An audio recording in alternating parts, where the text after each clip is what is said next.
Baik, saya mulai. Assalamualaikum warahmatullahi wabarakatuh. Selamat sore.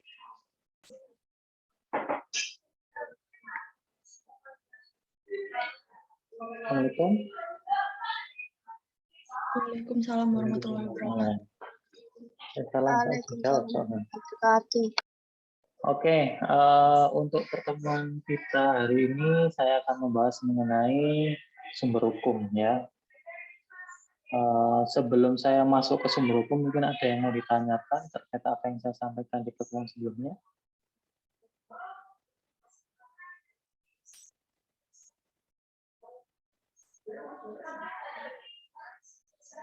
Ada? Kalau tidak ada, saya lanjut saja biar nggak terlalu sore ya. Sumber hukum, ada yang pernah dengar istilah sumber hukum atau baru dengar ini? Atau sumber deh, sumber, ada yang pernah dengar sumber Kak?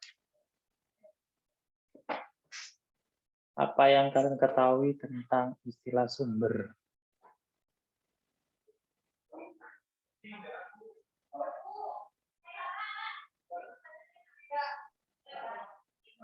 Tempat munculnya sesuatu, Pak. Tempat munculnya sesuatu. Jadi kalau misalnya saya hubungkan gitu ya, sumber air, berarti dapat diartikan sebagai apa? Tempat munculnya air, tempat berasalnya Tempat air. munculnya air atau tempat dapat ditemukannya air gitu ya. Nah, sama seperti hukum. Jadi kalau bicara mengenai sumber hukum berarti tempat atau di mana kita dapat menemukan sebuah hukum itu sendiri. Nah, terkait dengan apa definisi dari sumber hukum ini sendiri, itu masing-masing ahli, terutama jika background-nya berbeda-beda, memiliki pengertian yang berbeda-beda. Misalnya kalian tanya kepada apa yang dimaksud sumber hukum menurut ahli hukum misalnya, atau yuris gitu ya, akan berbeda jawaban jika kalian tanya kepada sejarawan hukum atau sosiolog terkait dengan apa yang disebut sebagai sumber hukum. Mereka punya dasar masing-masing untuk mendefinisikan apa yang disebut sebagai sumber hukum. Untuk buku bacaannya bebas, kalian mau bukan apa saja. Kalau misalkan masih punya buku PH ini, ya boleh digunakan karena masih bersinggungan dengan apa yang saya sampaikan di sini. Nah, sumber hukum itu kalau saya mengutip pendapatnya Sutikno menyebut bahwa segala sesuatu yang menimbulkan aturan-aturan yang mempunyai kekuatan yang bersifat memaksa, yaitu aturan-aturan yang jika dilanggar mengakibatkan sanksi tegas dan nyata. Jadi pada prinsipnya dari definisi ini dapat diartikan bahwa sumber hukum adalah tempat menemukan atau menggali hukum. Kalau kalian lihat dari definisi ini. Tapi bicara mengenai arti dari sumber hukum itu bisa macam-macam.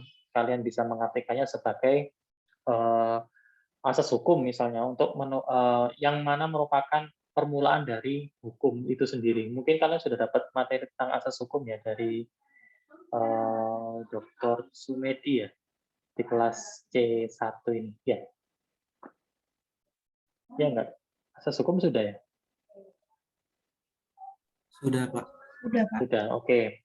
Kemudian arti sumber hukum yang lain adalah dapat menunjukkan hukum yang terdahulu atau dapat memberikan bahan hukum untuk pembentukan hukum di kemudian hari, gitu ya. Kemudian untuk memudahkan kita dalam mempelajari suatu hukum itu kita juga melihat dalam sumber hukum itu sendiri. Kemudian, nah kalau kemarin saya sampaikan terkait dengan sistem hukum, jadi sumber hukum di dalam sistem hukum sebuah negara itu berbeda-beda, gitu ya. Tapi saya mengklasifikasikannya menjadi dua saja untuk memudahkan, karena kelompok besar itu terkait sistem hukum yang ada di dunia itu ada dua. Yang pertama adalah civil law, yang kedua common law atau Anglo-Saxon ya.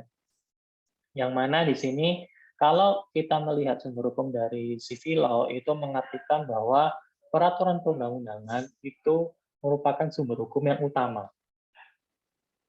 Bandingkan dengan yang ada di dalam common law.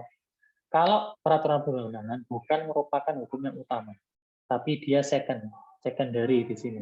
Yang utamanya apa? Judgment law. Mungkin Pak Dr. Sumedi juga berulang kali menyebut apa itu judgment law. Ada yang bisa bantu saya apa yang dimaksud sebagai judgment law?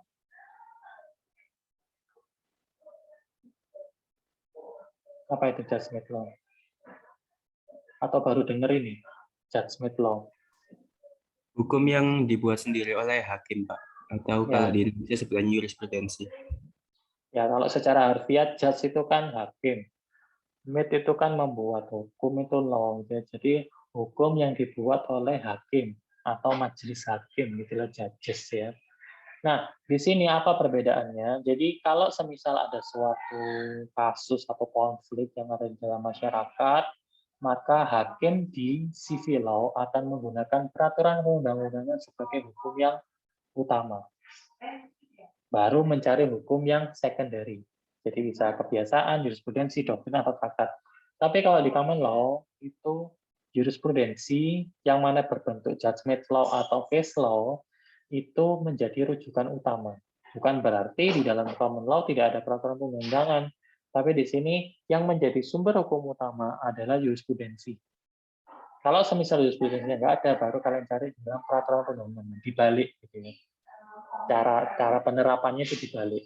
Nah, ini juga yang membuat kepastian hukum di negara civil law dan common law itu berbeda hasilnya, ya. Misalnya gini, kalau di common law ada kasus misalnya negara yang menganut common law di mana? Ada yang tahu nggak?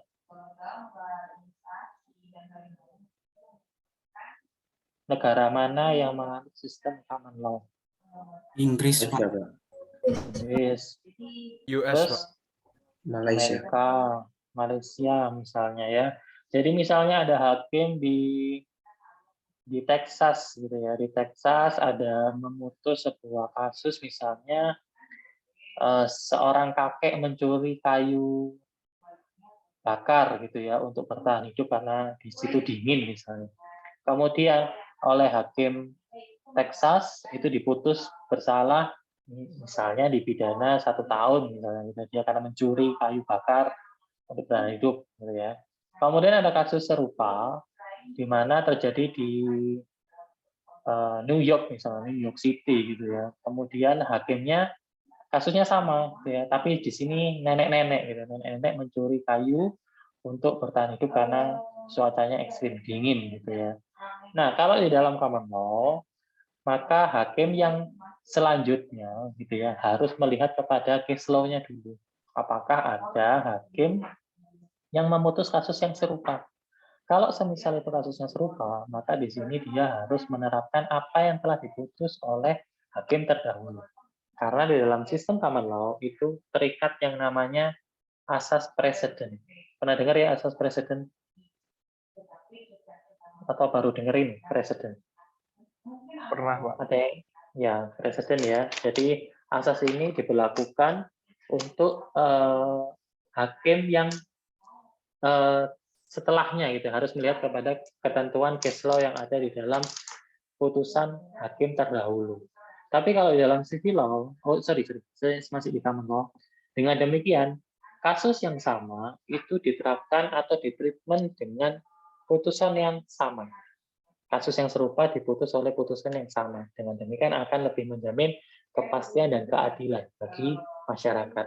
Tapi kalau di civil law, saya contohkan di civil law, di kelas ini ada yang pengen jadi hakim nggak setelah lulus dari Fakultas Hukum Airlangga? Ada di kelas ini yang pengen jadi hakim? Nggak ada yang jadi hakim ya? Terus ngapain kuliah di Fakultas Hukum?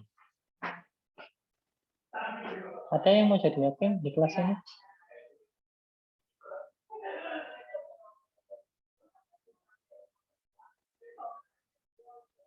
Nggak ada sama sekali, satu pun nggak ada yang jadi hakim. Ya, tak doakan kalian tidak jadi hakim ya.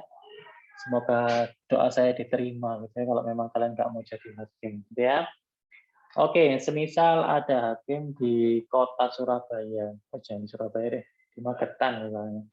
Di Magetan ada nenek mencuri melon, ya ada nenek mencuri melon. Oleh hakim di Magetan diputus bersalah 2 tahun misalnya. Kemudian apa ini namanya di kasus yang mirip di Banyuwangi misalnya, ada kakek mencuri semangka, gitu ya. Karena kasusnya mirip-mirip. Nah, hakim yang menangani kasus yang serupa itu tidak ada kewajiban untuk melihat kepada putusan hakim yang telah ada sebelumnya. Kalau itu di negara yang menganut sistem civil law. Karena mereka punya pertimbangan hukum sendiri atau ratio decidendi namanya, punya pertimbangan sendiri, termasuk ada obiter dicta. Mungkin kalian pernah dengar istilah ini. Saya chat saja.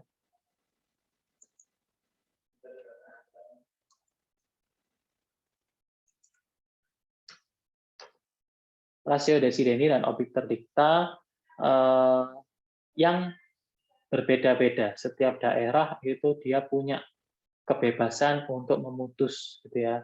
Tapi dilihat pada peraturan perundang-undangan. Dia tidak ada kewajiban atau mengikat terkait putusan hakim yang telah diputus sebelumnya. Jadi dia lebih luas. Tapi dampaknya apa? Dampaknya di sini bahwa setiap hakim itu karena punya pertimbangan tersendiri, maka di sini unsur keadilan di tiap daerah itu pasti berbeda-beda. Jadi kurang menjamin adanya kepastian di sini. Karena yang misalnya gini, yang di Magetan diputus 2 tahun. Loh, kenapa yang di Banyuwangi cuma diputus 8 bulan misalnya? Itu kan seharusnya sama. Ya. Itu merupakan kelemahan dari sistem civil law, termasuk di Indonesia. Kalian punya kewenangan sendiri-sendiri terhadap kasus yang ditangani, gitu ya. Tapi dia tidak menutup kemungkinan bahwa hakim di civil law itu boleh melihat kepada jurisprudensi untuk menguatkan argumentasinya si hakim tersebut, gitu ya. Jadi untuk meyakinkan dia melihat jurisprudensi, kemudian dia setelah menimbang, salah satunya ada jurisprudensi, memutus apa putusannya, gitu ya.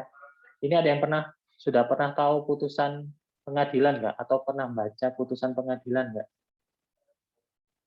Atau belum pernah sama sekali? Sudah pernah? Pernah baca Pak, Pernah, Pak. Mas Inmut. Ya, di belakang itu kan ada memutus apa. Nah, tapi sebelum itu kan ada ratio decidendinya sebelum dia memutus apa yang menjadi dasar dia melakukan atau memberikan putusan tersebut. Itu kesulitan menjadi hakim. Jadi harus melihat beberapa aspek gitu ya. Karena di sini tidak ada yang mau jadi hakim ya. Alhamdulillah kalian nggak ditambahin kerjaan untuk mencari ketentuan tersebut, gitu ya. Mungkin jadi yang lain, entah jadi entrepreneur atau jadi lawyer, gitu ya, atau kerja di bank. Oke, saya lanjutkan. Nah, sumber hukum itu dibagi menjadi 2. Yang pertama adalah sumber hukum material, dan yang kedua adalah sumber hukum formil. Apa perbedaan antara keduanya? Oke, saya masuk yang pertama dulu, sumber hukum material. Sumber hukum material adalah tempat dari mana materi hukum itu diambil. Jadi, merupakan faktor pembantu pembentukan sebuah hukum yang dapat ditinjau dari berbagai perspektif gitu atau sudut pandang. Misalnya, kita melihat dari situasi sosial ekonomi, kemudian kekuatan politik, hubungan sosial, kemudian public opinion gitu ya, perasaan hukum di masyarakat. Termasuk di situ seperti yang saya sampaikan, sistem hukum itu kan sifatnya terbuka gitu ya. Dia membuka diri dengan unsur-unsur yang ada di luar sistem itu. Misalnya apa? Hukum adat atau tradisi, agama, moral, dia dapat mempengaruhi sebuah sistem itu sendiri. Termasuk di sini hasil penelitian. Kalian nanti ada kewajiban untuk membuat skripsi. Skripsi itu kan bentuknya merupakan penelitian mahasiswa. Misalnya ada masukan untuk pengembangan hukum yang ada di Indonesia, itu juga masuk dalam kategori sumber hukum material di sini. Jadi pada intinya adalah sumber hukum material. Sumber hukum material itu terkait dengan substansi atau materi dari isi hukum itu sendiri. Nah, setiap daerah atau setiap negara itu punya sumber hukum materialnya sendiri-sendiri, termasuk daerah geografis itu juga dapat, bukan daerah, faktor geografis itu juga dapat mengaruhi pembentukan sebuah sumber hukum material. Yang kedua adalah sumber hukum formil atau tempat dari mana suatu peraturan itu memperoleh kekuatan hukum, atau kalau bicara formil itu bentuknya itu apa, gitu ya. Bentuknya dari sumber hukum formil itu yang pertama adalah undang-undang, ini saya mengutip ya, bukan pendapat saya, tapi saya boleh mengkoreksi. Ini bukan undang-undang, tapi peraturan perundang-undangan. Ya, kalian ganti menjadi peraturan perundang-undangan. Karena undang-undang sama peraturan perundang-undangan itu beda. Undang-undang itu merupakan bagian dari peraturan perundang-undangan. Yang kedua jurisprudensi, yang ketiga traktat, yang keempat doktrin, dan yang kelima adalah hukum kebiasaan. Saya masuk yang pertama dulu, undang-undang. Nah, undang-undang itu memiliki karakteristik dua. Yang pertama berlaku umum dan isinya mengikat keluar, yang kedua ada hierarki dan ada preferensi. Apa maksudnya di sini? Jadi pada umumnya peraturan perundang-undangan yang berlaku umum ini membedakan dengan yang disebut sebagai penetapan atau ketetapan, gitu ya. Jadi berbeda hal. Kalau itu undang-undang atau peraturan perundang-undangan itu pada umumnya bersifat umum. Dalam arti apa? Berlaku misalnya kalau bicara Indonesia ya, kedaulatan Indonesia itu gimana sih dari Sabang sampai Merauke, maka berlaku untuk dari Sabang sampai Merauke. Kecuali ada ketentuan khusus yang membatasi, misalnya apa? Seperti yang saya sampaikan di pertemuan sebelumnya, ada undang-undang yang sifatnya itu sebenarnya dia umum, tapi ada pembatasan. Misalnya undang-undang guru dan dosen hanya berlaku bagi mereka yang menjabat sebagai berprofesi sebagai guru dan dosen. Kemudian undang-undang advokat ya khusus untuk advokat. Undang-undang jabatan notaris ya hanya untuk notaris saja. Peraturan jabatan tentang pejabat pembuat akta tanah ya khusus untuk pejabat pembuat akta tanah saja, nggak bisa diberlakukan untuk orang lain. Tapi pada umumnya undang-undang itu sifatnya umum dan sifatnya itu mengikat keluar, gitu ya. Yang kedua adalah adanya hierarki. Kalau bicara hierarki ini berarti hubungannya itu bersifat vertikal ya, vertikal atas bawah, vertikal. Dan kalau bicara mengenai preferensi itu sifatnya horizontal. Horizontal itu dibagi menjadi dua. Horizontal yang pertama adalah jika dia kaitannya adalah bicara mengenai umum dan khusus. Yang kedua adalah lama dan baru. Tapi kalau hierarki ini tinggi rendah, gitu ya. Saya masuk yang pertama. Oh oke. Lupa. Kalian ini lagi di rumah ya? Lagi di rumah. Coba kalian saya kasih waktu 1-2 menit. Coba cari peraturan perundang-undangan yang kelihatan aja, yang kalian punya.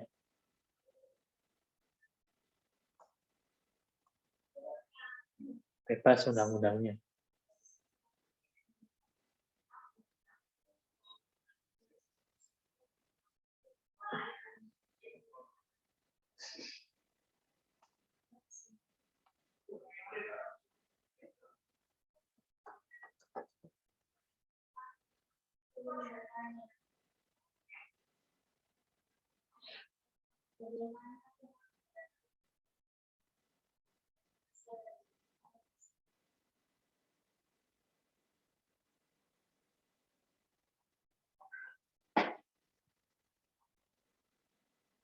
Sudah ketemu? Sudah bawa undang-undangnya? Oke. Di dalam ketentuan undang-undang itu ada pengaturan mengenai kapan berlakunya sebuah undang-undang dan kapan berakhirnya sebuah undang-undang. Nah, coba mungkin ada yang bisa membantu saya. Kalian punya undang-undang apa? Kemudian silakan kalian buka undang-undangnya sebelum bagian tanda tangan di bagian belakang itu. Di situ ada setidaknya ketentuan penutup atau yang menyebutkan undang-undang ini berlaku kapan. Ada yang bisa bantu saya undang-undangnya apa, terus di situ terbaca seperti apa? Mungkin saya bisa bantu, Pak. Ya, boleh. Undang-Undang Nomor 2 Tahun 2002 tentang Kepolisian Negara Republik Indonesia, Pak. Di situ diundangkan di Jakarta pada tanggal 8 Januari 2002. Terus undang-undangnya berlaku kapan di situ tertulisnya? Berlaku sejak diundangkan. Sejak diundangkan. Jadi satu yang pertama, kapan berlakunya undang-undang? Pada saat dia diundangkan. Karena tadi diundangkannya tanggal berapa, Mbak? Tanggal 8 Januari 8 2002. Januari. 8 Januari 2002 berarti pada tanggal 8 Januari 2002 undang-undang tersebut berlaku. Ya. Oke, next. Mungkin ada yang menemukan yang lain di situ. Ada tanggal lain mungkin yang disebutkan. Ada? Selain yang disebutkan Mbak Angelin ya? Keisha, Pak. Siapa? Keisha, Pak. Oh, Keisha. Keisha. Ada yang lain? Selain mungkin menemukan yang lain, misalnya, loh Pak, di sini kok undang-undangnya nggak menyebutkan kapan berlakunya, misalnya. Ada nggak? Atau semisal tanggalnya berbeda, gitu. Diundangkannya tanggal, misalnya tadi tanggal 8 Januari 2002, tapi diundangkannya setelah itu, misalnya. Ada nggak? Saya boleh coba lagi nggak, Pak? Oh ya, boleh. Saya kasih poin tambahannya ke Mbak Keisha yang lebih banyak. Saya suka sama Mas yang lebih aktif. Undang-Undang Nomor 21 Tahun 1961 tentang merek perusahaan dan merek perniagaan. Diundangkannya itu pada tanggal 11 Oktober 1961. Tetapi pada pasal 24 itu undang-undang ini mulai berlaku 1 bulan setelah undang-undangnya diundangkan. Oke, di situ dia tidak berarti memberikan tanggal lain, gitu ya, tanggal lain yang diatur di dalam undang-undang tersebut, gitu ya. Jadi bukan pada tanggal diundangkan, tapi dia berlakunya setelah itu. Kenapa kalian harus memperhatikan kapan berlakunya undang-undang? Semisal kalian menganalisis sebuah kasus hukum, ya, kan harus mengetahui kapan undang-undang itu berlaku. Karena kalau belum berlaku ya jangan gunakan ketentuan itu. Apalagi kalian misalnya menjadi advokat nantinya, advokat loh. Ini kasusnya sebelum undang-undang ini berlaku apa belum ya? Walaupun undang-undangnya keluarnya tahun yang sama, belum tentu di tahun yang sama itu undang-undangnya berlaku. Bisa jadi dia berlaku di kemudian hari. Ya. Nah, termasuk seperti yang saya tanyakan tadi, andai kata di dalam sebuah peraturan perundang-undangan itu tidak ditentukan kapan berlakunya. Maka di sini kalian harus melihat di dalam ketentuan Undang-Undang Nomor 12 tahun 2011 ya, tentang pembentukan peraturan perundang-undangan, 11 tahun 2012 ya, bahwa 30 hari setelah diundangkan dia baru dapat berlaku. Atau bisa jadi ada juga peraturan perundang-undangan itu yang ditentukan berlakunya oleh peraturan lain, bukan di undang-undang tersebut misalnya, gitu ya. Nah, pertanyaan selanjutnya, bisa nggak sih peraturan perundang-undangan itu berlaku surut? Tahu berlaku surut nggak? Jadi misalnya hari ini tanggal 15 Desember 2021 ada undang-undang tentang santet misalnya. Terus berlakunya surut, bisa nggak? Boleh nggak? Ya, pada prinsipnya nggak boleh. Pada ini saya bicara prinsip ya. Pada prinsipnya nggak boleh. Cuma ada beberapa pengecualian bahwa peraturan perundang-undangan itu boleh berlaku surut. Tapi dalam kasus yang extraordinary. Yang pertama adalah terkait dengan pelanggaran HAM. Mungkin di pelajaran, mata kuliah hak asasi manusia mungkin pernah disinggung gitu ya. Terkait dengan pelanggaran HAM dan juga yang kedua adalah pemberantasan terkait dengan teroris. Itu boleh berlaku surut, khususnya di Indonesia itu ada undang-undangnya. Gitu ya. Dia berlaku surut. Kemudian yang kedua adalah kapan berakhirnya sebuah undang-undang. Kalau berakhirnya undang-undang, itu bisa jadi yang pertama adalah dia ditentukan sendiri oleh undang-undang tersebut.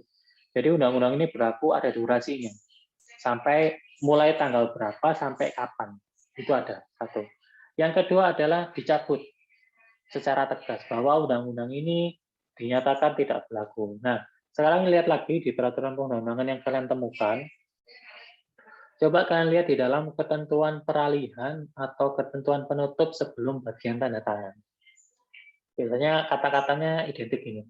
Pada saat undang-undang ini diberlakukan, maka ada peraturan lain di situ. Ada nggak yang menemukan? Ketentuan apa yang dinyatakan tidak berlaku atau berlaku terbatas, gitu, misalnya. Ada yang menemukan? Iya, Pak. Ya, Mas Adam. Ini Undang-Undang Kekuasaan Kehakiman. Terus di pasal berapa? Pasal 26. Dengan berlakunya peraturan ini, Peraturan Mahkamah Agung Nomor 2 Tahun 2003 tentang prosedur mediasi di pengadilan dinyatakan tidak berlaku. Nah, jadi ketentuan tersebut dinyatakan tidak berlaku oleh undang-undang yang lain. Mungkin ada yang menemukan yang lain selain apa yang ditemukan oleh Mas Adam?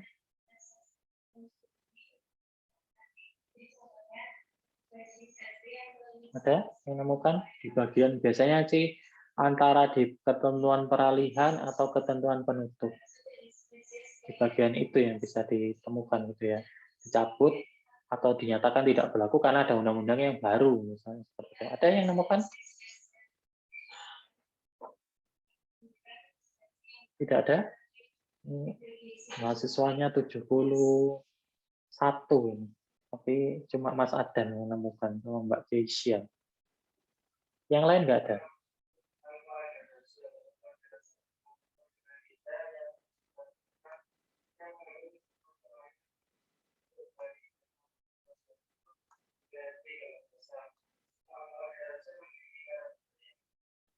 Saya mau coba menjawab, Pak.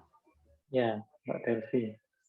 Di Undang-Undang di UU Nomor 7 Tahun 1948 tentang pencabutan peraturan pemerintah tahun 1947 Nomor 22.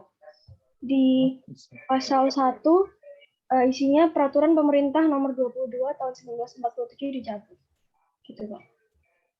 Cuma itu aja. Dengan nggak ada keterangan dengan berlakunya undang-undang ini.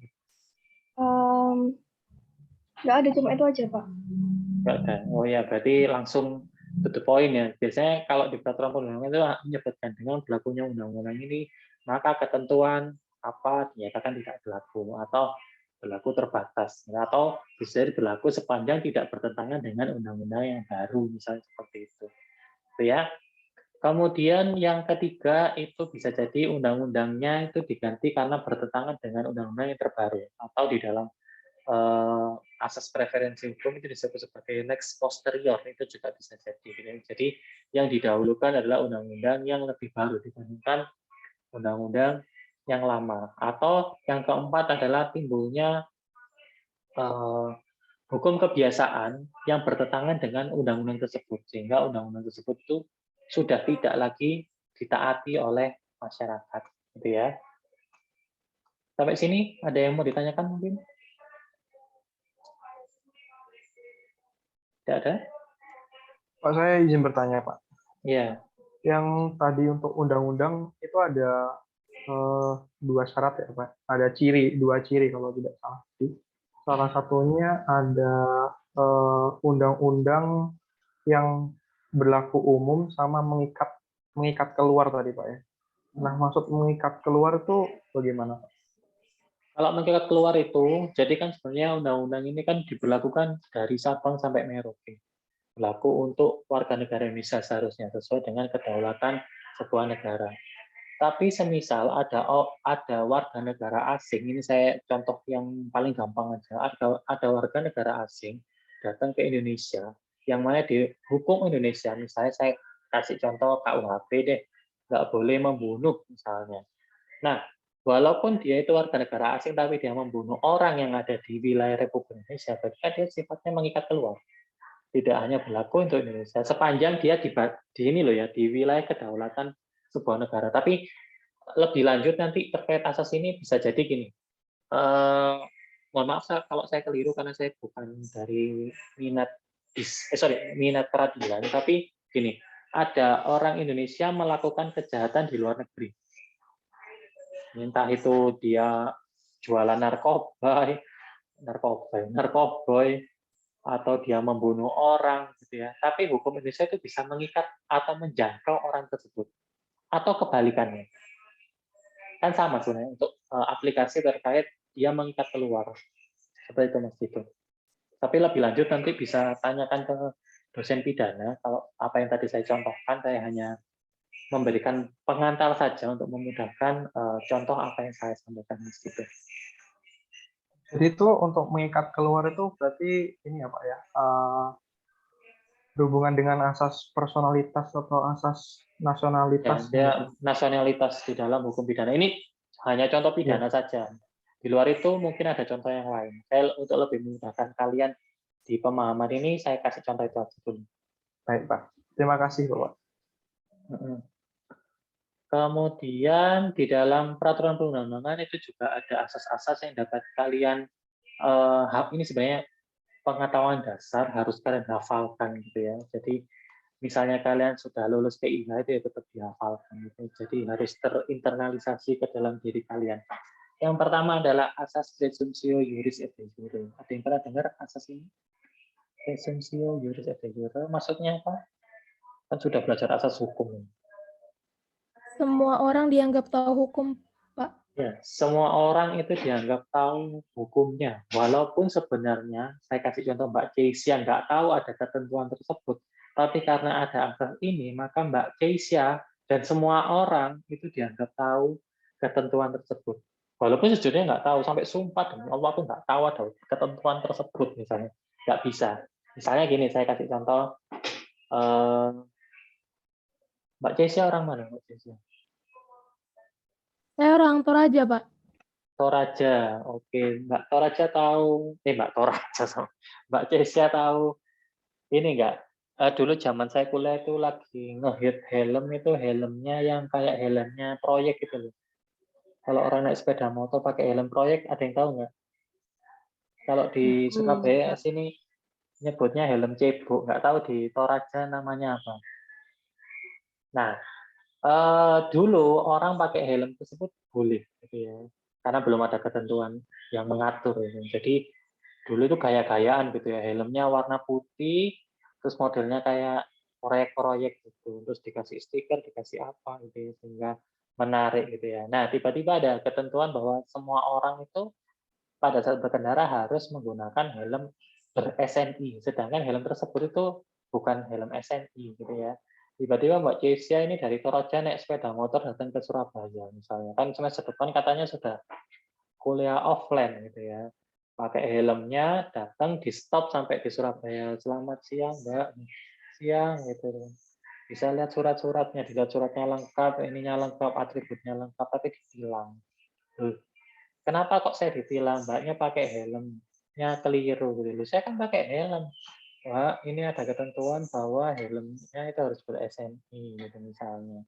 Saya nggak tahu kalau semisal itu harus menggunakan helm ber-SNI misalnya. Bersikukuh Mbak Cesia ini nggak tahu. Memang benar nggak tahu gitu ya kalau harus pakai helm SNI. Mbak Cesia ditilang. Apakah tindakannya polisi salah untuk menilang Mbak Cesia? Ya tidak, karena ada asas ini, semua orang dianggap tahu hukumnya, walaupun sebenarnya Mbak Cesia itu nggak tahu.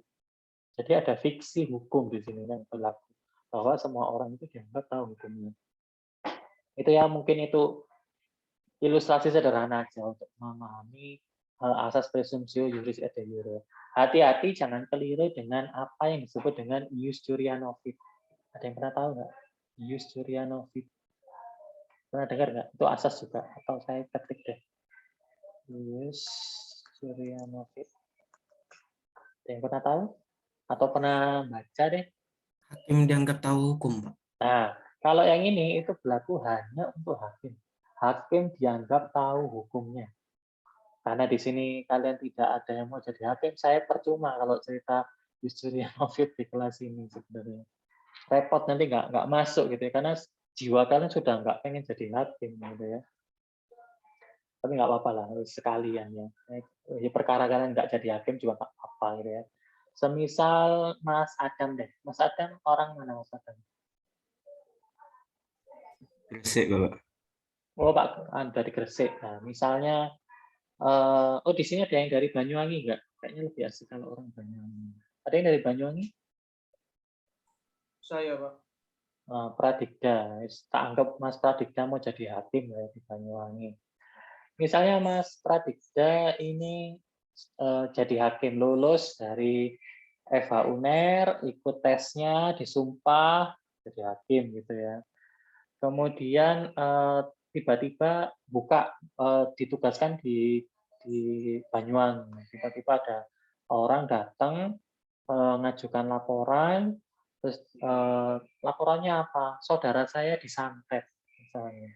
Disantet sama tetangga saya, misalnya.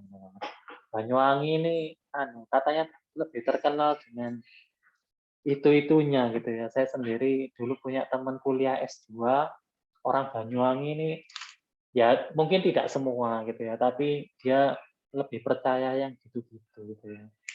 Disantet loh.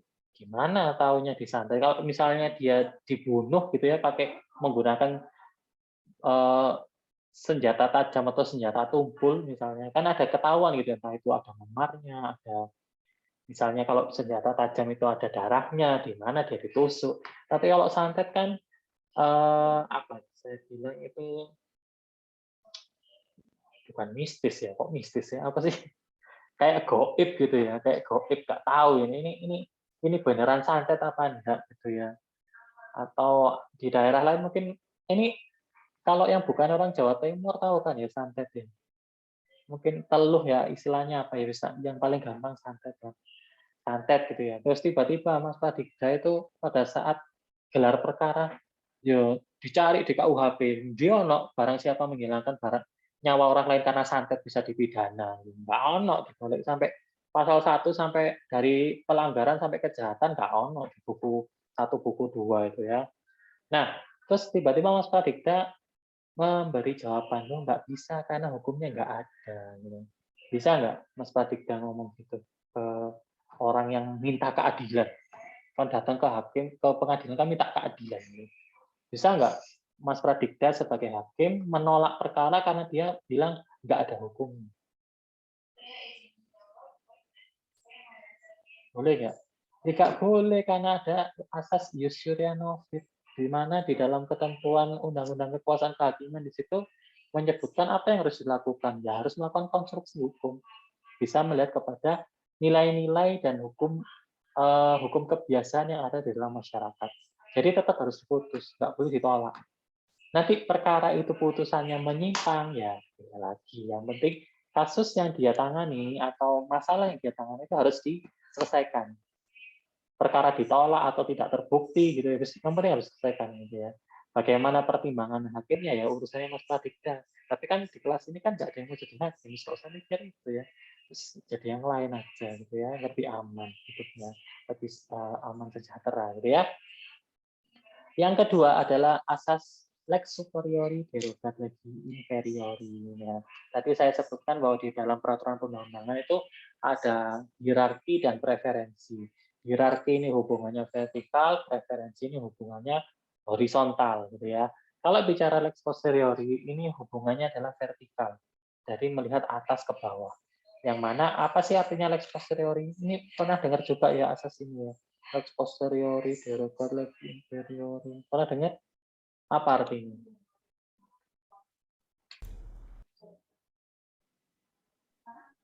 Apa artinya?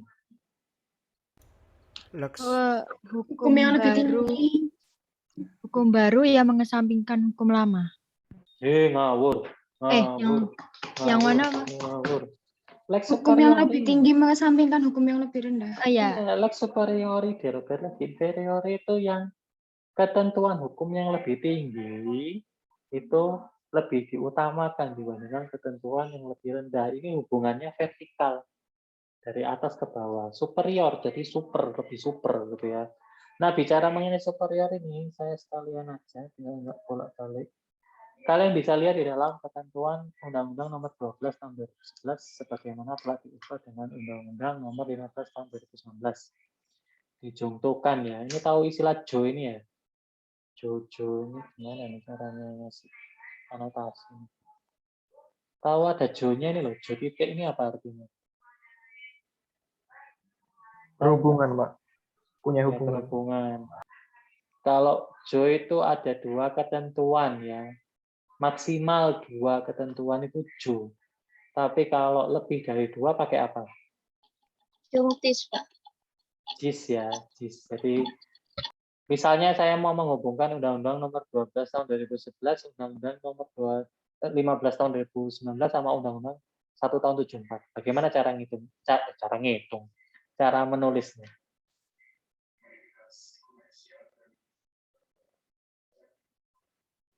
Gimana cara nulisnya? Undang-Undang Nomor 1 Tahun 74, terus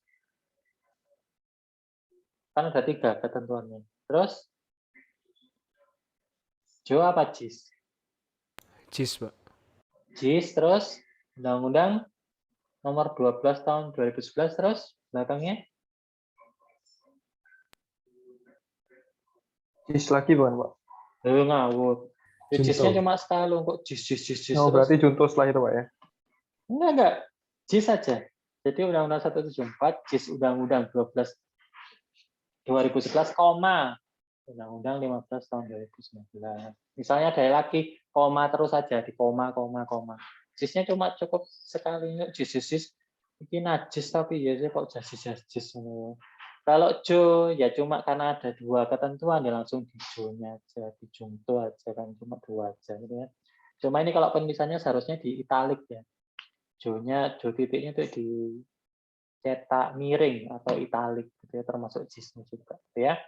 Nah, karena tadi hubungannya bersifat vertikal, maka di dalam ketentuan undang-undang tentang peraturan perundang-undangan ini, tentang pembentukan peraturan perundang-undangan, di pasal 7 itu ada hierarkinya.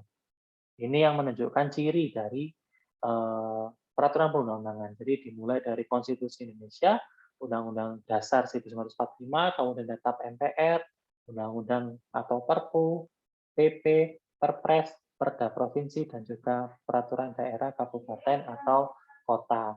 Dengan demikian, jika ada konflik norma antara peraturan yang di atas dengan yang di bawah, maka yang harus didahulukan adalah ketentuan yang di atas. Yang di bawah dinyatakan tidak berkekuatan hukum karena bertentangan dengan ketentuan yang ada di atasnya. Kemudian asas yang ketiga adalah lex posteriori derogat legi priori. Apa ini artinya? Peraturan perundang-undangan yang berlaku belakangan membatalkan undang-undang yang terdahulu. Keluar terbelakang. Yang Jadi baru yang lebih baru membatalkan yang lama.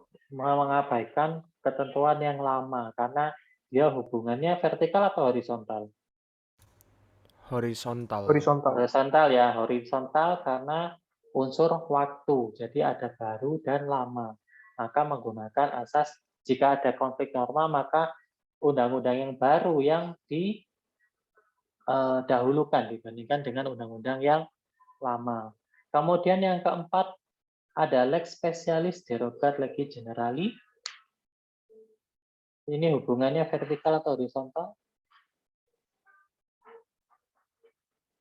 Vertikal atau horizontal? Horizontal. Horizontal, tapi horizontalnya hubungannya yaitu antara ketentuan hukum yang bersifat umum, yang satu bicara mengenai yang khusus. Yang didahulukan yang mana? Yang khusus. Yang khusus. Nah, hati-hati ya, untuk yang poin 3 sama poin 4 itu harus dalam ketentuan yang sederajat. Jadi undang-undang dengan undang-undang, PP dengan PP, Perpres dengan Perpres. Nggak boleh kalian campur adukan. Misalnya, lo undang-undangnya bicara mengenai lex generalis, Pak. PP-nya itu lex spesialis, keliru. Jadi salah konsep kalian. Kalau misalnya itu hubungannya bersifat vertikal, konflik normanya diselesaikan dengan lex superior. Tapi kalau horizontal, itu peraturan yang bernilai sederajat. Ya, paham sampai di sini? Yang terakhir adalah ius contrarius actus. Ini pejabat yang menerbitkan, dia yang punya kewenangan untuk mencabut. Kalau ini sebenarnya lebih ke arah ini ya, keputusan tata usaha negara, tapi biasanya juga bisa digunakan di dalam peraturan perundang-undangan. Jadi siapa yang berwenang untuk mencabut ketentuan tersebut ya orang tersebut. Misalnya gini, Bu Risma itu wali kota Surabaya, mungkin ada yang nggak tahu ya. Dulu wali kota Surabaya, pada saat beliau menjabat sebagai wali kota membuat peraturan tentang pembebasan biaya untuk retribusi surat ijo di Surabaya misalnya, atau izin pemakaian tanah di Surabaya. Nah, ternyata timbul gejolak di masyarakat, nggak setuju gitu ya, dihapus tambah nggak setuju. Biasanya kalau dihapus tambah senang gitu, nggak bayar gitu. Nah, siapa yang punya kewenangan untuk mencabut peraturan wali kota tersebut? Ya pejabatnya, ya wali kotanya itu, yaitu Bu Risma. Nah, semisal gini, pada saat 2020, Bu Risma kan insya Allah masih belum jadi menteri ya. Beliau menerbitkan peraturan wali kota tentang yang tadi, pencabutan biaya untuk izin pemakaian tanah bagi warga Surabaya. Pada saat tahun 2021, beliau sudah tidak menjabat sebagai wali kota Surabaya, misalnya. Wali kota Surabaya. Kemudian diganti oleh Pak Eri Cahyadi yang tahun 2021 ini. Ternyata pada saat peraturan tersebut dibuat oleh Bu Risma sebagai wali kota, itu menimbulkan gejolak di masyarakat. Konfliknya itu baru ada di zamannya Pak Eri Cahyadi. Siapakah pejabat yang boleh mencabut ketentuan tersebut? Jadi dibuatnya zamannya Bu Risma, konfliknya di zamannya Pak Eri Cahyadi. Siapa yang punya kewenangan untuk mencabut ketentuan tersebut? Risma, Pak. Pak Eri Tetap Cahyadi. wali kota nggak sih, Pak? Wali kota, karena Tetap wali ada kota. asas ini. Jadi yang melekat itu bukan orangnya, tapi yang melekat adalah jabatannya. Karena wali kota Surabaya sekarang Pak Eri Cahyadi, walaupun peraturannya dibuat oleh zamannya Bu Risma, maka yang punya kewenangan untuk mencabut adalah pejabatnya, yaitu wali kota Surabaya. Ya, sampai sini paham? Untuk asas ius contrarius actus, untuk ius contrarius actus di dalam hukum administrasi biasanya dibalik. Jadi jangan bingung kalau semisal nanti ada yang bilang ius actus contrarius. Tapi kalau saya kayaknya lebih enak di lidah itu ius contrarius actus gitu ya. Jadi agak aneh kalau misalnya saya mendengar ahli dari hukum administrasi itu bilang ius actus contrarius gitu ya. Kok kayak ada yang janggal gitu ya. Karena sudah terbiasa menggunakan istilah ius contrarius actus gitu ya. Oke, sampai sini untuk yang pertama. Saya lanjutkan yang kedua yaitu jurisprudensi. Ini merupakan sumber hukum yang kedua terkait jurisprudensi. Hati-hati kalau kalian mengartikan jurisprudensi karena jurisprudensi itu tidak sama dengan istilah jurisprudence. Mungkin kalian ada teman kalian yang masuk di kelas bahasa Inggris, di kelas internasional itu, dia mata kuliah pengantar ilmu hukum itu adalah Introduction to Jurisprudence. Bukan pengantar ilmu tentang jurisprudensi artinya, tapi pengantar ilmu hukum. Karena ilmu hukum itu di dalam bahasa Inggris disebut sebagai jurisprudence. Apa itu jurisprudence? Itu adalah ilmu hukum. Tapi jurisprudence di sini bukan dalam arti jurisprudensi. Jurisprudensi ini adalah putusan hakim yang telah mempunyai kekuatan hukum tetap.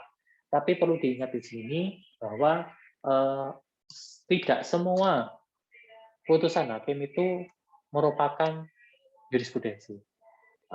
Oleh Badan Pembinaan Hukum Nasional waktu itu pernah dilakukan penelitian setidaknya kapan putusan hakim itu mempunyai kekuatan sebagai jurisprudensi itu harus memenuhi 5 syarat. Ada yang pernah tahu nggak? Mungkin di mata kuliah lain. Kapan sebuah putusan hakim itu dapat dinilai sebagai jurisprudensi? Ada 5. Yang pertama apa?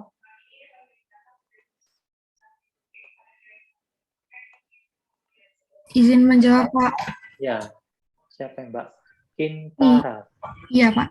Yang pertama, putusan atas suatu peristiwa hukum yang belum jelas pengaturannya dalam peraturan perundang-undangan. Yang kedua, Ya. putusan hakim tersebut Satu-satu dulu harus... aja. Oh, iya, Satu-satu Pak. dulu aja. Ya. Yang pertama itu apa tadi, karena tidak ada pengaturan dalam peraturan perundang-undangan. Nah, misalnya tadi Mas yang dari Banyuwangi memutus kasusnya tentang santet tadi karena tidak ada peraturannya, kemudian melakukan konstruksi hukum, diputus lah. Nah, kemudian di daerah lain ternyata ada kasus yang serupa.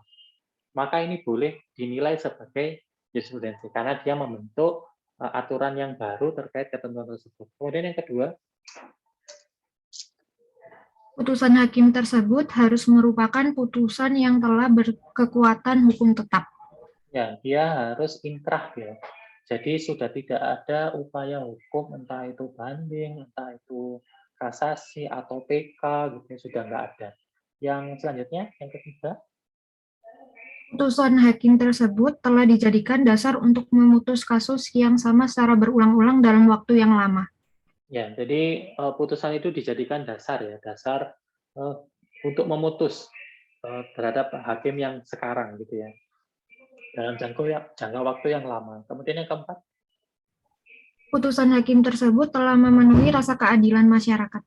ya, jadi tidak semua putusan hakim itu memenuhi rasa keadilan, tapi yang bisa bernilai jurisprudensi jika dia sudah memenuhi prinsip keadilan. Yang terakhir, yang kelima, Putusan hakim tersebut telah dibenarkan oleh Mahkamah Agung. nah, semua sudah dibenarkan oleh Mahkamah Agung karena semua hakim itu berada di bawah pengawasan Mahkamah Agung, gitu ya. Di dalam sebuah jurisprudensi tadi yang sudah saya sampaikan bahwa untuk menilai jurisprudensi ada juga penelitian yang menyebutkan bahwa jurisprudensi yang baik atau yang berkualitas itu setidaknya memenuhi 2 unsur. Yang pertama adalah ratio decidendi atau dasar-dasar atau alasan-alasan yuridis yang mendasari putusan tersebut. Tadi teman kalian pernah bilang pernah membaca putusan di apa tadi kegiatannya namanya yang baca putusan itu? Kegiatan BSO-nya apa tadi? Inmut, Pak. Oh, inmut code ya. Itu bisa dilihat sebelum bagian memutus, jadi menimbang itu merupakan ratio decidendi. Kalian cari itu. Ratio decidendi. Yang kedua adalah adanya obiter dicta. Obiter dicta itu alasan-alasan non yuridis. Jadi biasanya entah itu pernyataan hakim atau pertimbangan aturan gitu ya atau prinsip. Kemudian penerapan hukum itu juga masuk dalam kategori obiter dicta. Tapi nanti kalau kalian tertarik dengan mata kuliah yang berkaitan dengan ini, itu ada mata kuliahnya sendiri di semester depan. Oh, sorry, bukan di semester depan, berarti kalian di semester depan kan baru ngambil mata kuliah hukum materialnya, nanti di bagian hukum formilnya biasanya yang bicara mengenai apa itu rasio decidendi, bagaimana membentuk atau menyusun rasio decidendi, bagaimana membentuk atau menyusun obiter dicta, gitu ya. Kemudian yang ketiga adalah traktat. Traktat ini adalah perjanjian. Biasanya perjanjian ini memang bersifat lebih publik ya, perjanjian antar negara masuk dalam kategori hukum publik. Nah, ini dibagi menjadi 3. Yang pertama adalah traktat bilateral, jadi dibentuk atau dibuat oleh 2 negara. Misalnya perjanjian tentang tapal batas antara negara yang nempel gitu ya, negara yang nempel. Misalnya Indonesia sama Malaysia, Indonesia sama Papua Nugini. Mana lagi yang nempel sama Indonesia? Nah, misalnya itulah, yang nempel-nempel itu, oh ini loh batas negaraku, ini batas negaramu. Kemudian perjanjian tentang ekstradisi, yang tadi saya contohkan gitu ya, ada warga negara melakukan tindak pidana di luar negeri. Nah, ini apakah kalau ada perjanjian itu boleh ditarik ke Indonesia untuk dihakimi di Indonesia. Tapi kalau nggak ada, ya wis di negara asalnya. Tapi terkadang ada, mungkin ini tapi terlalu jauh kalau saya sampaikan di pengantar ilmu hukum, kayak kasusnya yang kemarin di Bali itu, warga negara Australia melakukan tindak pidana di Bali, padahal Indonesia sama mana ini namanya Australia sudah punya perjanjian ekstradisi, tapi Indonesia tetap bersikeras mengadili di Indonesia. Nah itu saya nggak tahu pertimbangannya apa. Mungkin kalian tertarik menulis entah jurnal atau skripsi, ya monggo silahkan. Itu ada ahlinya sendiri. Saya cuma penasaran aja loh, kan ada perjanjiannya, kenapa kok diputus di mana ini di Indonesia gitu ya, kan aneh gitu ya. Tidak, apakah ini bisa dikategorikan sebagai one prestasi gitu, berprestasi terhadap perjanjian yang telah dibentuk gitu ya. Yang kedua ada traktat multilateral, jadi di sini dia dibentuk atau dibuat oleh lebih dari 2 negara, misalnya perjanjian tentang ILO ya, ILO tahu ya, ILO, APEC, OPEC, kemudian ASEAN gitu ya, itu kan lebih dari 2 negara. Dan yang ketiga adalah traktat terbuka atau kolektif, jadi sebenarnya ketentuannya sudah diputus pada tahun kapan, tapi membuka kesempatan bagi negara lain untuk join, misalnya piagam PBB gitu ya.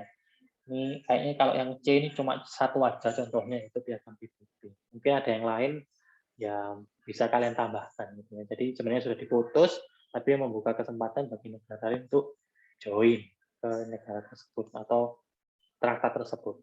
Yang keempat ada doktrin. Ini sekali lagi saya ulangi, ini saya mengutip dari bukunya Subekti.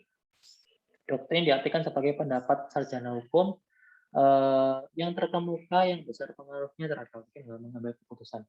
Mohon dikoreksi ya, ini bukan pendapat sarjana hukum kalau kalian bicara mengenai existing di tahun sekarang gitu ya. Karena sarjana hukum kalau zaman dulu itu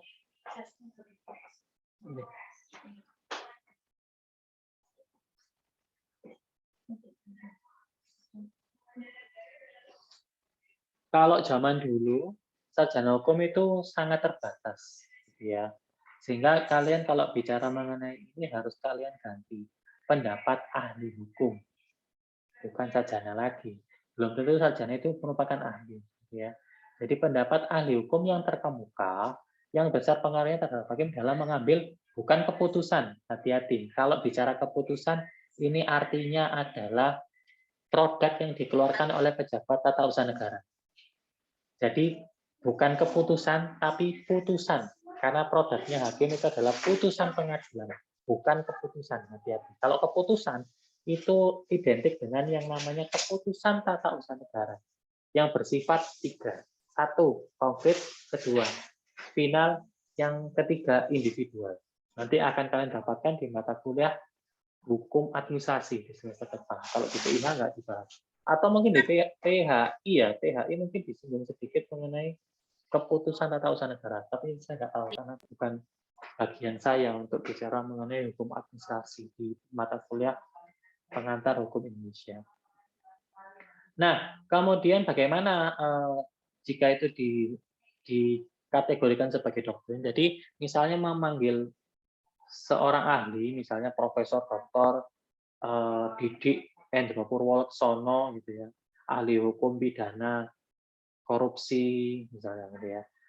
Jika apa yang disampaikan oleh Profesor Dr.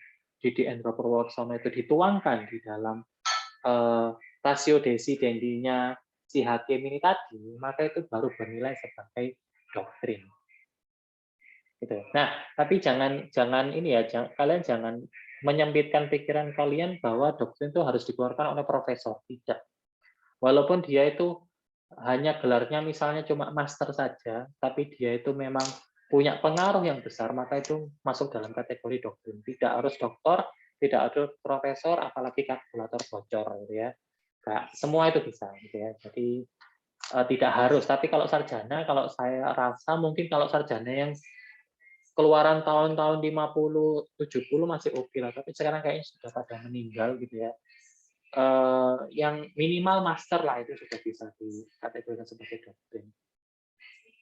Kemudian contoh lain misalnya di dalam pengadilan agama misalnya. Indonesia ini, di hukum Islam itu setidaknya kita ada 4 doktrin ya. Kok doktrin? Sorry, 4 mazhab. 4 mazhab.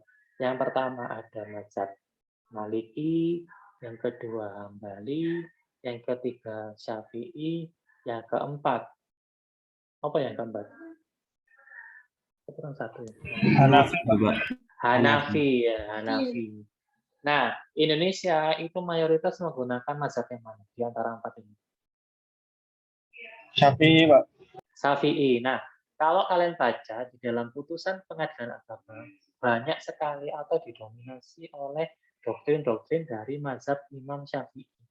Menurut hadis ini Imam Syafi'i bla bla bla menyebutkan apa? Itu banyak menjadi pertimbangan, itu juga dapat dinilai sebagai doktrin. Gitu ya. Kemudian terakhir. Yang terakhir adalah hukum kebiasaan. Jadi kalian jangan bingung untuk membedakan kebiasaan dengan hukum kebiasaan.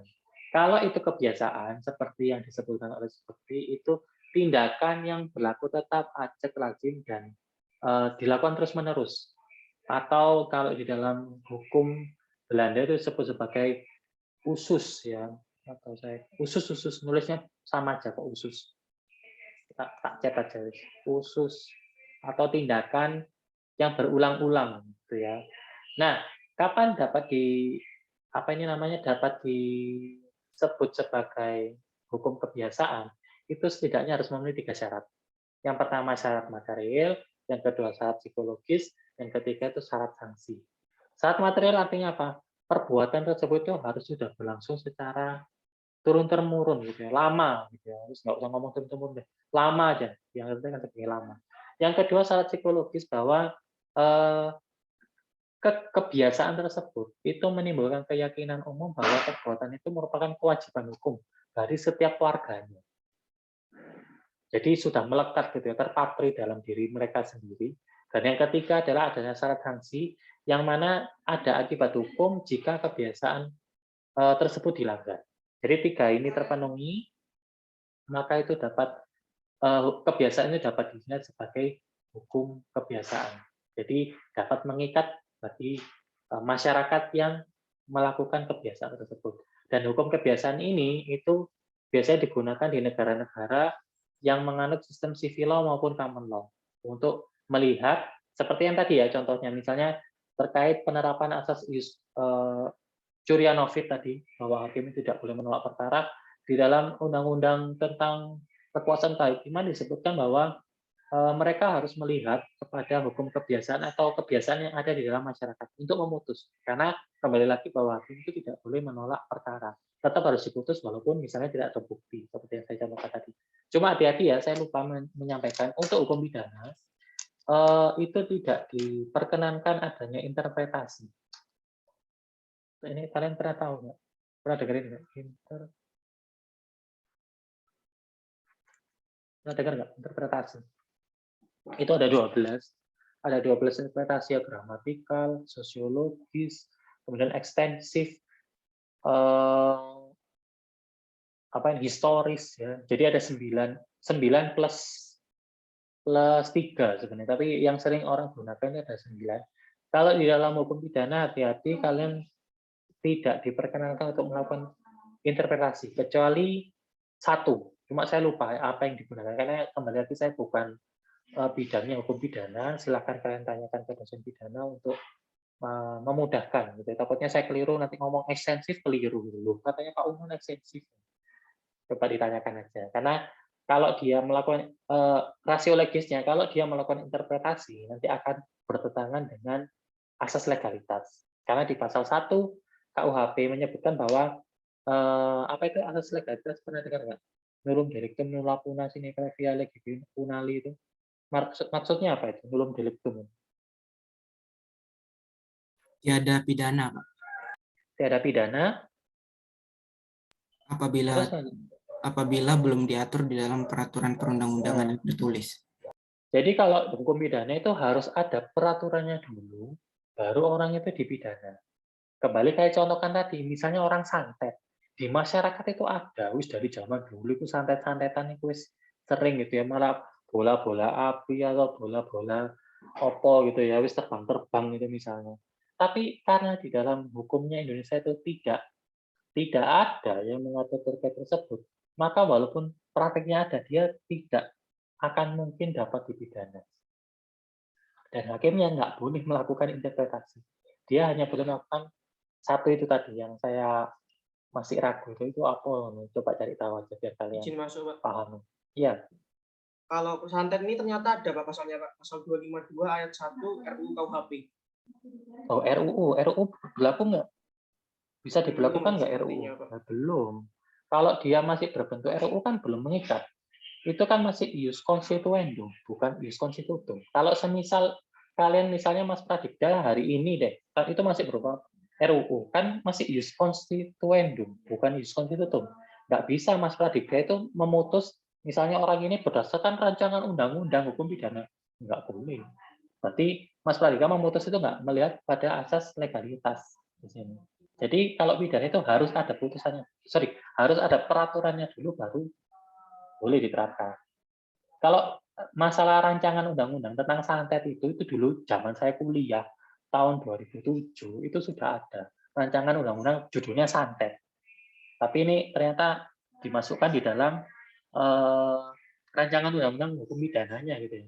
Kalau dulu itu pertimbangannya gini, gimana cara membuktikan orang itu santet? Karena santet itu ada yang terlihat ada yang tidak. Bahkan yang terakhir itu yang saya tahu itu yang kasusnya di mana itu tiba-tiba itu di rumahnya itu ada kayak percikan api gitu. Sudah dimatiin, dia pindah kemana? Tahu nggak yang ada videonya itu?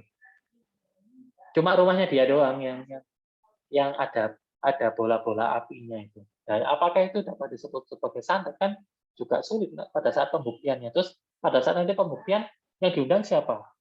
Dukun sini gitu ya. Wow, tambah perdukunan gitu nang jenenge pengadilan. Tapi nggak tahu lah. Kalau misalnya yang ada baru, ya terima kasih informasinya Mas Pradipta dalam rancangan undang-undang pidana. Ya sekali lagi karena saya bukan bidangnya hukum pidana, saya kurang etis untuk menyampaikan hal tersebut kepada mahasiswa karena ada yang lebih expert di bidang itu. Gitu. Oke, ada yang masih mau didiskusikan sampai sejauh ini? Tidak ada? Tanya, Pak. Ya, Mas Frederick. Frederick. Kok Iya. kurang E-nya ya? Frederick seharusnya. Ini Pak, sama Pak Medi kan kami diajarkan tentang asas preferensi itu dibagi 3, Pak. Vertikal, horizontal, satu lagi kronologis. Jadi yang lex posteriori, derogatory itu masuk ke kronologis, Pak. Kronologis, ya. Kira-kira kalau di dalam ujian nanti di UAS kalau ada pertanyaan soal itu, kami bakal menjawab yang mana gitu, Pak? Yang menggunakan 3 atau 2? Ya, kalau misalnya ujian menjawab itu sebenarnya boleh kalian lihat pendapat ahli. Menurut ahli yang mana?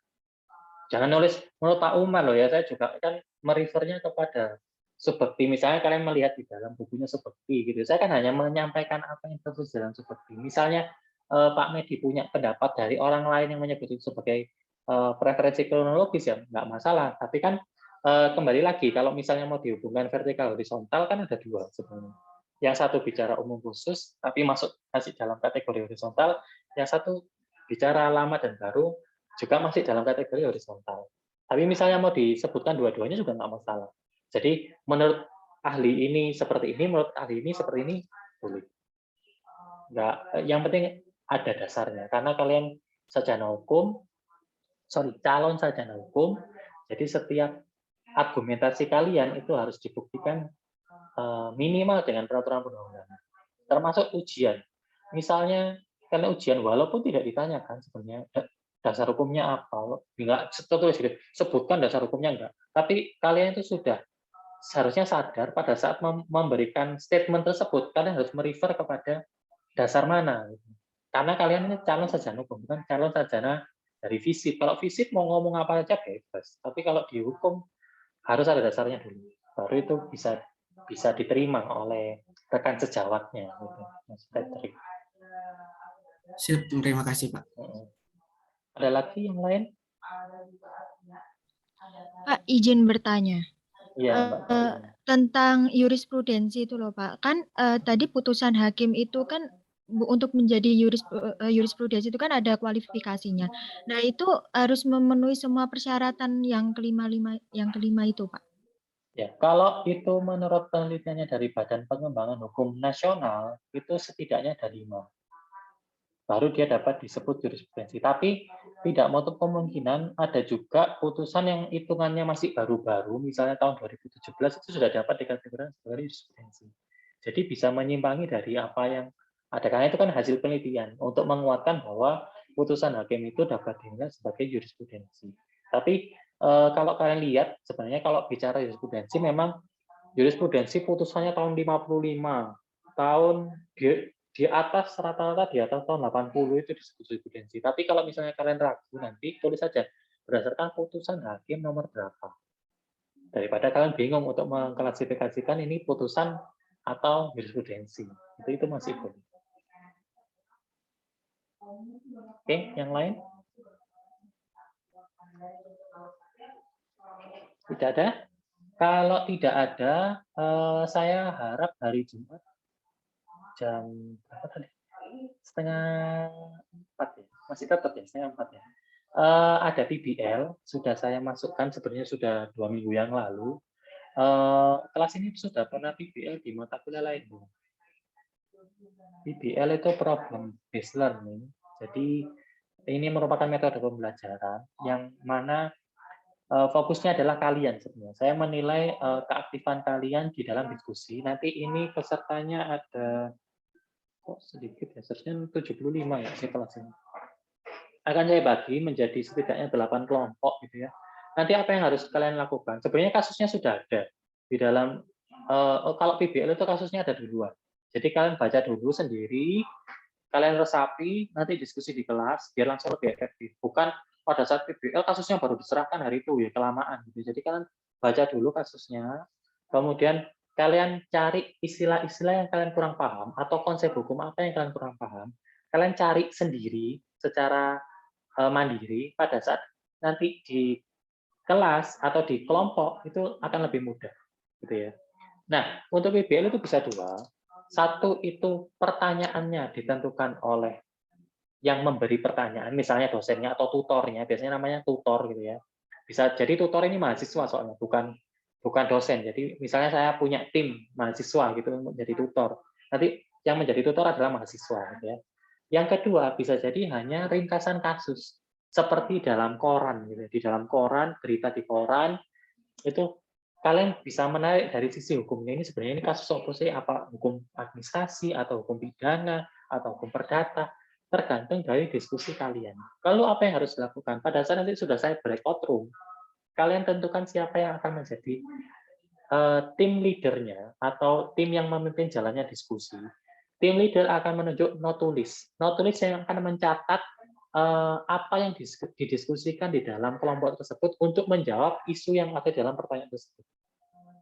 Kalau semisal isu hukumnya nggak ada, kelompok kalian yang akan menentukan isu hukum apa yang tepat untuk menjawab isu kronologis kasus itu. Gitu, oke? Bisa? Ya, saya minta Jumat karena pertemuan terakhir saya di kelas PIA ini di hari Jumat besok, insya Allah saya masuk ya, dan saya harap semua bisa hadir dan on cam seperti hari ini biar saya memudahkan untuk menilai. Gitu ya. Oke, sampai sini ada yang masih mau didiskusikan? Coba dibaca lagi bagaimana kalian bisa memperoleh nilai maksimal, itu juga sudah dapat domainnya di dalam panduan yang sudah saya masukkan ya. Oke, mungkin itu yang bisa saya sampaikan terkait perkuliahan pada hari ini. Terima kasih atas kehadirannya. Assalamualaikum warahmatullahi wabarakatuh. Terima kasih, Pak. Waalaikumsalam warahmatullahi wabarakatuh. Terima kasih, Pak. Ya, Terima kasih, Pak. Pak. Makasih, Pak. Ya, sama-sama.